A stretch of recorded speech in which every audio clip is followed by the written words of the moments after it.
may not believe this, but we're thrilled to get that victory today. 16 turnovers in a game. I don't recall. Maybe you guys can research that. The last time one of our teams won with 16 turnovers. Credit Purdue for being so aggressive, and then there were some others that it was just us. But at the same time, you win a game with that. You have to shoot great. You got to defend just enough. And to get a 10-point win or whatever it is against Purdue, we're really pleased. Especially given the situation when you see last night about two teams at home, two teams that are hope to be in the top of the league, losing at home. So it's going to be a battle all year long. We're pleased that we could keep our head above water tonight. Can you talk about Karras and his work on the glass, especially early? Yeah, this is when I was telling everybody before when there was this concern about Karras. We're watching. I don't know. He might be a Manny Harris with his speed right now. He can get to places that you're trying to figure out how do you just get there. And he's really been getting that third guy, and now Derek's doing some things. Getting them to has really helped us offensively. At the same time, we're still getting bullied a little bit on the backboard because we're so young and skinny there. But still, he got his rebounds. We need more rebounds out of the other guys. Talking about those home upsets yesterday, a couple of the guys mentioned that was one of the first things you brought up today. What kind of thing do you use that as a motivational tool? Well, I wanted to make sure that they know, as a concern that all coaches have is you have the week we had last week. There's a lot of attention. There's it's such a different world today with the attention that they're going to get, and it's done. It's over. And what I don't think Wisconsin or Ohio State, lost that game because they weren't. The other teams are good in this league. They're really good, and you have to really be.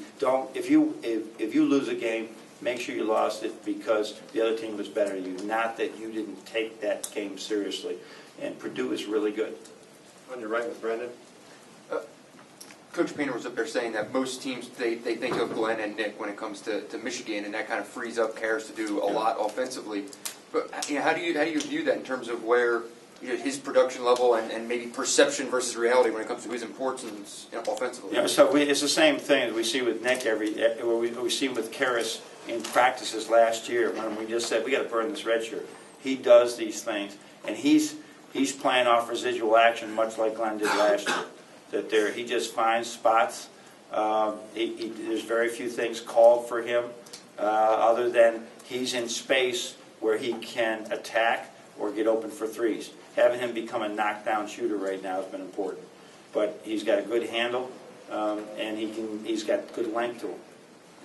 Right here on your left with Simon. Coach, Derek's been playing with a lot of confidence lately. How are you seeing him on a day-to-day basis mature, even at this point in the season? Well, the two pull-up jump shots he had, and we didn't see that even earlier in practice.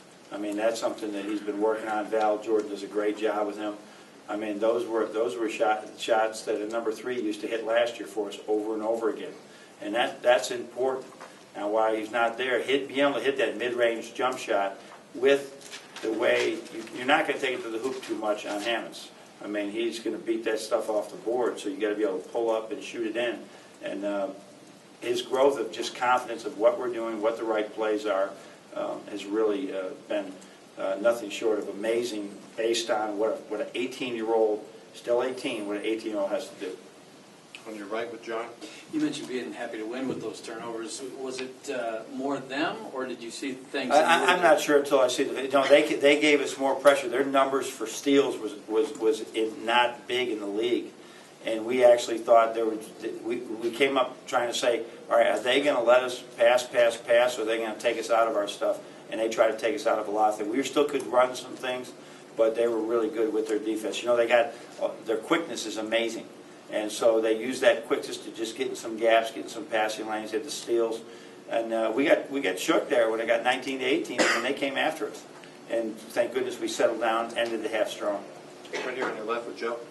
Just sticking with the turnovers a little bit, do you think it's important for your team to sort of win ugly, so to speak? Yeah, there's no win ugly, Joe, ever. As long as I get up there, that's never, ever going to happen.